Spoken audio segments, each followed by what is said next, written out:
உங்க முகத்தை பார்த்துக்கிட்டே இருக்கணும் போல இருக்கு மகேஷ். லைஃப் ஃபுல்லா உங்களை நான் இப்படியே பார்த்துக்கிட்டே இருக்கணும்னு ஆசைப்படுறேன், சாகுற வரைக்கும். எனக்கு சாப்பாடு வேண்டாம், தூக்கம் வேண்டாம், அம்மா வேண்டாம், அப்பா வேண்டாம்.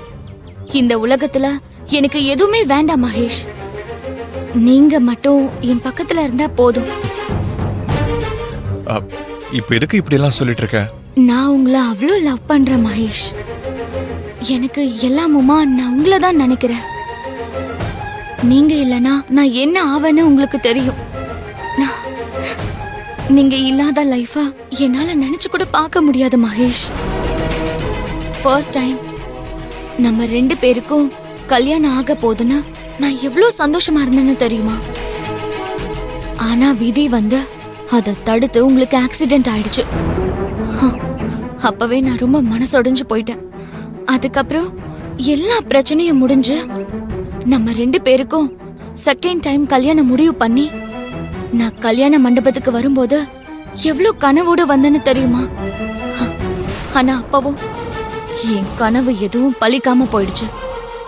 ஆனா அப்ப கல்யாணம் நின்னது விதியால இல்ல, அந்த அஞ்சலி செஞ்ச சதியால. அஞ்சலி என்ன பண்ணாங்க?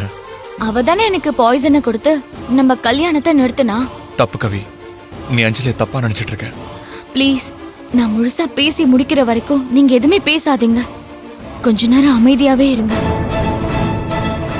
இப்ப திரும்பவும் கோயில்ல நம்ம கல்யாணம் நடக்க இருந்துச்சு. நான் நினைச்ச மாதிரி கல்யாணம் மட்டும் முடிஞ்சிருந்தா இந்நேரம் நம்ம வாழ்க்கை வேற மாதிரி இருந்திருக்கும். நான் கண்ட கனவுல பாதி பழிச்சிருக்கோம்.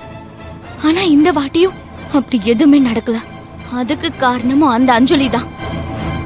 அவதான் நம்ம கல்யாணத்தை நடக்க விடாம எல்லாத்தையும் கெடுத்து குட்டிச்சவராக்கிட்டா. கவி, நீ இப்பவும் தப்பா புரிஞ்சுதான் பேசிட்டு இருக்க. அந்த கல்யாணம் நின்னதுக்கு அஞ்சலி என்ன பண்ணாங்க? மகேஷ், நான் பேசி முடிக்கிற வரைக்கும் கொஞ்சம் அமைதியா இருங்கன்னு சொன்னேன்ல.